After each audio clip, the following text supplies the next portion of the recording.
Hello everyone, this is निशान चौहान। आज हम स्टार्ट करने वाले हैं अपना नया topic drift velocity. Basically class 12 chapter number 3 current electricity का एक पर्टिकुलर टॉपिक है आपका। इस टॉपिक के अंदर हम ड्रिफ्ट वेलोसिटी के बारे में जानेंगे, उसका एक्सप्रेशन कैलकुलेट करेंगे। देन आफ्टर ड्रिफ्ट वेलोसिटी का रिलेशन इलेक्ट्रिक करंट के साथ निकालेंगे और फाइनली हम ओम्स लॉ का प्रूफ भी इस पर्टिकुलर टॉपिक की हेल्प से ही करने वाले हैं। ठीक है, तो स्टार्ट करने से पहले जिन लोगों ने अभी तक हमारे चैनल को सब्सक्राइब नहीं किया है, चैनल को सब्सक्राइब करें और बेल आइकन के बटन को प्रेस करना ना भूलें। चलिए स्टार्ट करते हैं। देखिए यहां से तो मैंने एक पर्टिकुलर डायग्राम बना रखा है। अगर मैं इस डायग्राम को आपको समझाऊं तो ये जो रेड कलर का पोर्शन दिख रहा है ये कंडक्टर कंसीडर कर रखा है हमने। एक सिलेंड्रिकल शेप का कंडक्टर है और इस कंडक्टर के दो एंड्स को, एंड ए और एंड बी को एक एक्सटर्नल सप्लाई से हमने इसे कनेक्ट कर दिया है। वो कितनी है आपका पोटेंशियल डिफरेंस V।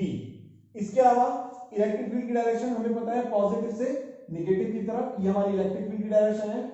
और जो कंडक्टर के इनसाइड में इलेक्ट्रॉन होगा वो किस तरफ मूव करेगा, पॉजिटिव चार्ज की तरफ मूव करेगा। जो इलेक्ट्रॉन होगा वो किधर मूव करेगा, पॉजिटिव चार्ज की तरफ मूव करेगा। तो हमने इलेक्ट्रॉन की डायरेक्शन भी इसमें दिखा रखी है। ठीक है, अब सबसे पहले बात करते हैं ड्रिफ्ट वेलोसिटी की। ड्रिफ्ट वेलोसिटी होता क्या है, तो देखिए यहां से जो आपका इलेक्ट्रॉन है, जैसे ही किसी भी कंडक्टिंग बॉडी को किसी एक्सटर्नल फील्ड में हम प्लेस करते हैं तो उसे जैसे ही एक्सटर्नल फील्ड में प्लेस करेंगे तो कंडक्टिंग बॉडी के इनसाइड में जो चार्ज पार्टिकल होंगे, जैसे आपका ये इलेक्ट्रॉन, वो आपका इलेक्ट्रिक फील्ड की डायरेक्शन के अपोजिट डायरेक्शन में ट्रेवल करना स्टार्ट कर देगा। ठीक है, ट्रेवल करना स्टार्ट कर देगा, या फिर हम क्या बोल सकते हैं, वो इलेक्ट्रॉन अपनी पोजीशन को छोड़ के ड्रिफ्ट कर जाएगा। तो जो भी उसकी एवरेज वेलोसिटी होगी, जो भी एवरेज वेलोसिटी होगी वही वेलोसिटी उसकी क्या कहलाएगी, ड्रिफ्ट वेलोसिटी कहलाएगी। तो देखते हैं सबसे पहले, अगर हम कहें कि जो कंडक्टर हमने लिया है इसकी लेंथ L है,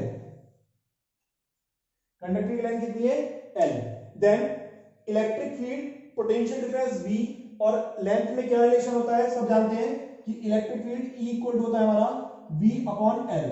equation number 1, electric field E equal to क्या होता है, V अपॉन L। इसके अलावा जैसे ही ये इलेक्ट्रॉन इस तरफ ड्रिफ्ट करेगा, तो ड्रिफ्ट क्यों करा, क्योंकि इस इलेक्ट्रॉन ने इस एक्सटर्नल फील्ड में फोर्स एक्सपीरियंस करा। तो फोर्स कितना एक्सपीरियंस करा, F इक्वल टू क्या पढ़ा हमने, QE, और चार्ज कितना है माइनस E इंटू E। ठीक है, इसके बाद बात करें, हम सब जानते हैं according to Newton law F equal to क्या होता है ma। देन F की जगह क्या पुट कर देंगे हम, ma, और यहां से A की वैल्यू आ जाएगी कितनी आपकी, E अपॉन m। कितनी आ जाएगी वैल्यू A की, minus E upon m। Equation number 2। ठीक है, आगे बात करते हैं। देखिए यहां से जब हमने इनिशियली कंडक्टर लिया होगा और कोई भी एक्सटर्नल सप्लाई नहीं दी होगी, तो उस सिचुएशन में इस इलेक्ट्रॉन की इनिशियल वेलोसिटी होगी 0। लेकिन जैसे ही हमने क्या एक्सटर्नल सप्लाई दे दी, इलेक्ट्रिक फील्ड एग्जिस्ट कर गया, तो इसकी कोई ना कोई अपनी वेलोसिटी एग्जिस्ट करी होगी। तो हम उसके रेस्पेक्ट में बात करते हैं। इनिशियल वेलोसिटी को u1 मान लेते हैं, वो कितनी होगी 0। फाइनल वेलोसिटी कितनी हमारी v1। अब अगर मैं कहूं आपसे कि वो जो इस तरफ मूव कर रहा है तो वो आपका a एक्सेलरेशन से मूव कर रहा है और साथ साथ t टाइम कवर कर रहा है यहां से आने में। तो देखिए यहां से, तो फॉर वन इलेक्ट्रॉन u1 0 हो गया, v1 हो गया फाइनल वेलोसिटी, टाइम हो गया t1 और एक्सेलरेशन हो गया आपका a, जो कॉमन एक्सेलरेशन है। देन हम सब जानते हैं v इक्वल टू क्या होता है, u प्लस at। तो v1 कितना हो जाएगा, u1 प्लस a t1। इसी तरीके से इस कंडक्टर में और भी इलेक्ट्रॉन होंगे, देन उनकी फाइनल वेलोसिटी v2 कितना हो जाएगा, u2 प्लस a t2। और ऐसे ही nth इलेक्ट्रॉन के लिए vn कितना आ जाएगा, un प्लस a tn। कितना आ जाएगा, vn equal to un plus a tn। हमने डेफिनेशन की बात करी थी और डेफिनेशन में हमने बोला था एवरेज वेलोसिटी। तो हम यहां पर क्या कैलकुलेट करेंगे, सबसे पहले एवरेज वेलोसिटी। तो देखिए यहां से अगर एवरेज वेलोसिटी निकालें तो एवरेज वेलोसिटी को हमने vd से रिप्रेजेंट कर दिया। वो कितनी हो गई आपकी, v1 plus v2 plus up to कहां तक, vn and divided by n। कहां तक, v प्लस v1 से लेके vn तक ऐड करो और n से डिवाइड कर दिया। इन सब की वैल्यू रख देंगे और सेपरेट भी कर लेंगे।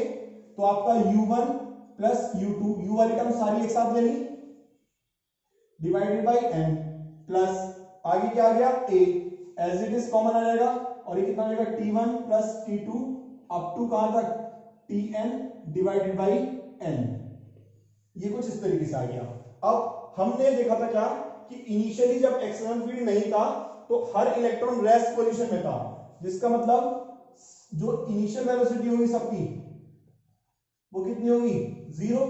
इस सम की जगह 0 आ जाएगा और ये जो बाकी टर्म है T1 plus T2 plus up to Tn divided by n, इसे हम क्या मान लेते हैं, इसे हमने एक पर्टिकुलर टर्म से सिग्निफाई कर सकते हैं, वो हम बोलते हैं टो।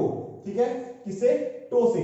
नाउ जैसे हम वैल्यू पुट करेंगे दोनों यहां पर तो Vd की वैल्यू कितनी आ जाएगी, ये तो 0 हो गया plus a into tau. Tau क्या होता है आपका, बेसिकली रिलैक्सेशन टाइम कहलाता है। 0 हो गया, a की वैल्यू कहां से रखेंगे, इक्वेशन नंबर 2 से। तो Vd की वैल्यू कितनी आ गई आपकी, a की वैल्यू रख दीजिए, कितना आ जाएगा ये minus e tau divided by m। ठीक है, जहां पर जो निगेटिव साइन है वो निगेटिव साइन केवल और केवल ये इंडिकेट कर रहा है कि इलेक्ट्रॉन इलेक्ट्रिक फील्ड की डायरेक्शन के अपोजिट डायरेक्शन में ट्रेवल कर रहा है, कि इलेक्ट्रॉन जो है वो इलेक्ट्रिक फील्ड की डायरेक्शन के अपोजिट डायरेक्शन में ट्रेवल कर रहा है। तो इसलिए अगर हम मैग्नीट्यूड वाइज लिखें तो Vd कितना हो जाएगा, ई टो अपॉन m। ये इस तरीके से आपका ड्रिफ्ट वेलोसिटी कैलकुलेट हो गई। क्या कैलकुलेट हो गई आपकी, ये ड्रिफ्ट वेलोसिटी। अब इसमें आगे अगर हम बात करें तो यहां से हम कैलकुलेट कर सकते हैं relation between drift velocity and electric current. किस किस के बीच में रिलेशन, ड्रिफ्ट वेलोसिटी और इलेक्ट्रिक करंट के बीच में रिलेशन। ठीक है, तो हमने क्या माना, ये जो कंडक्टर हमने कंसीडर किया था, हमने इसकी लेंथ L ली थी और हमने ये मान लिया कि ये जो इसका क्रॉस सेक्शन है, इसका एरिया कितना है A, इसका क्रॉस सेक्शन एरिया कितना है A। Then number of electrons पर यूनिट वॉल्यूम किससे रिप्रेजेंट होगा, स्मॉल एन से। स्मॉल एन इक्वल टू कितना हो जाएगा n अपॉन v, और वॉल्यूम क्या होता है एरिया इनटू लेंथ। हमने क्या पढ़ा है, वॉल्यूम इक्वल टू क्या होता है एरिया इनटू लेंथ। तो जैसे ही हम इसकी वैल्यू यहां पुट करेंगे तो ये हो जाएगा कितना आपका n equal to capital N upon a into l। और थोड़ा फर्दर सॉल्व करते हैं इसे हम, देखिए ध्यान से, यहां से कैपिटल N की वैल्यू कितनी आ जाएगी, AL को इस तरफ ले जाओ तो कैपिटल N इक्वल यह आ जाएगा आपका small n a into l। ठीक है, तो जो टोटल चार्ज हो गया वो Q इक्वल क्या हो गया, बेसिकली आपका n इंटू ई, तो कितना हो गया n a l into E. Equation number a बोल देते हैं थोड़ी देर के लिए इसे। ठीक है, इसके अलावा एक इलेक्ट्रॉन vd स्पीड से b पॉइंट से a की तरफ जा रहा है, कितनी डिस्टेंस ट्रेवल कर रहा है, n डिस्टेंस ट्रेवल कर रहा है। देन उसका जो टाइम होगा कितना हो जाएगा, distance upon speed l upon vd, equation number b। ठीक है, और आगे बात करते हैं इसके, तो देखिए यहां से हमने सब जानते हैं I इक्वल टू क्या होता है Q अपॉन T। दोनों वैल्यू हम यहां पे पुट करने वाले हैं, तो देखो जैसे ही हम वैल्यू पुट करेंगे तो Q की जगह कितना आ जाएगा हमारा NaLe अपॉन T की जगह कितना आ जाएगा L अपॉन Vd। L से L कैंसिल हो जाएगा और Vd कहां चला जाएगा ऊपर, तो यहां से I कितना आ जाएगा NeaVd। I कितना आ गया NeaVd। The most important relation, ये आपका मोस्ट इंपॉर्टेंट रिलेशन है। एक बार फिर से देख लीजिए, हमने क्या करा, ड्रिफ्ट वेलोसिटी को कैलकुलेट करने के लिए हमें क्या निकालनी पड़ी, एवरेज वेलोसिटी, और वो किसके रेस्पेक्ट में, इस कंडक्टर के रेस्पेक्ट में। क्या इनिशियली जब कोई सप्लाई नहीं थी तो इलेक्ट्रॉन रेस्ट में, और फाइनली जब सप्लाई दे दी तो उसकी वेलोसिटीज इंडिविजुअल निकाल के उन सबका क्या निकाला, एवरेज। निकालने के बाद में जब हमने रिलेशन की बात करी किस किस के बीच में, ड्रिफ्ट वेलोसिटी और इलेक्ट्रिक करंट के बीच में, तो सबसे पहले हमने small n number of electrons पर यूनिट वॉल्यूम की बात करी। वॉल्यूम क्या हो गया, एरिया इनटू लेंथ। तो यहां से हमारा चार्ज कैलकुलेट हुआ, टाइम कैलकुलेट करा, क्यों, क्योंकि Vd स्पीड से B से A तक जा रहा है, कितनी डिस्टेंस ट्रेवल कर रहा है L, तो टाइम कितना हो गया आपका L अपॉन Vd। और I इक्वल टू क्या होता है Q upon T, value put करी, कट कटा के आपका ये पूरा आ गया। ठीक है, तो इस तरीके से हमने किस किस के बीच में रिलेशन निकाला, ड्रिफ्ट वेलोसिटी और इलेक्ट्रिक करंट के बीच में। अब इसमें थोड़ा और आगे बढ़ते हैं, जब हम इसमें आगे देखते हैं, अब यहीं से हम क्या करेंगे, ओम्स लॉ का डेरिवेशन भी प्रूफ करेंगे। देखिए ध्यान से, इसे थोड़ा सा रफ कर देता हूं मैं सेंटर पोर्शन को।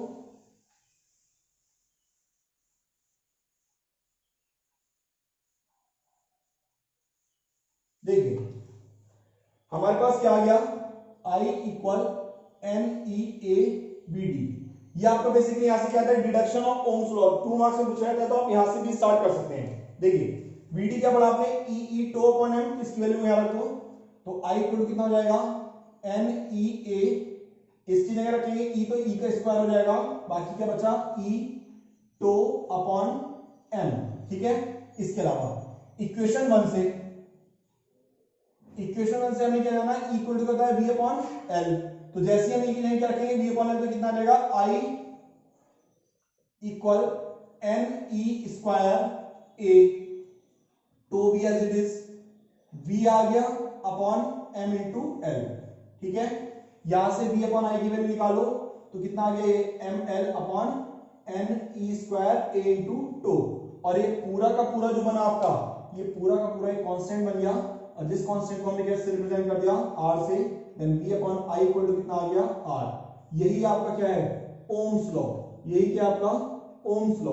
तो हमने क्या करा बेसिकली, सबसे पहले ड्रिफ्ट वेलोसिटी कैलकुलेट करी, देन रिलेशन बिटवीन आपका ड्रिफ्ट वेलोसिटी और साथ साथ इलेक्ट्रिक करंट कैलकुलेट करा, देन फाइनल फॉर्मूले की हेल्प से हमने क्या निकाल लिया, ओम्स लॉ को डिराइव कर लिया। एक बार फिर से देख लीजिए, हमने क्या करा, I इक्वल टू NEABD, हमने BD की वैल्यू पुट करी, E tau upon M, E की जगह V अपॉन L रखा, V को एक तरफ रहने दिया, बाकी सबको ब्रैकेट्स में ले लिया, यहां से V अपॉन I की वैल्यू निकाली, जो पूरा का पूरा क्या बन गया कांस्टेंट, जिस कांस्टेंट को हमने किससे रिप्रेजेंट कर दिया R से। अगर आपसे कुछ न्यूमेरिकल्स होंगे जिनमें आपसे R की वैल्यू कैलकुलेट कराएगा, तो बाय कंपैरिजन R की वैल्यू कितनी आ गई यहां से ML upon NE square A into two. Last lecture में मैंने ओम्स लॉ के बारे में डिस्कस करा था, और आपको वहां पे भी बताया था कि R की वैल्यू V और I से इंडिपेंडेंट रहती है। तो आप देख सकते हैं R की वैल्यू में डिपेंडेंसी V और I की है ही नहीं, ठीक है। तो इस तरीके से हमने ये पर्टिकुलर टॉपिक डिस्कस करा। अब इसी तरीके से हमसे जुड़ने के लिए वीडियो को लाइक करें, शेयर करें और चैनल को सब्सक्राइब करना ना भूलें। धन्यवाद।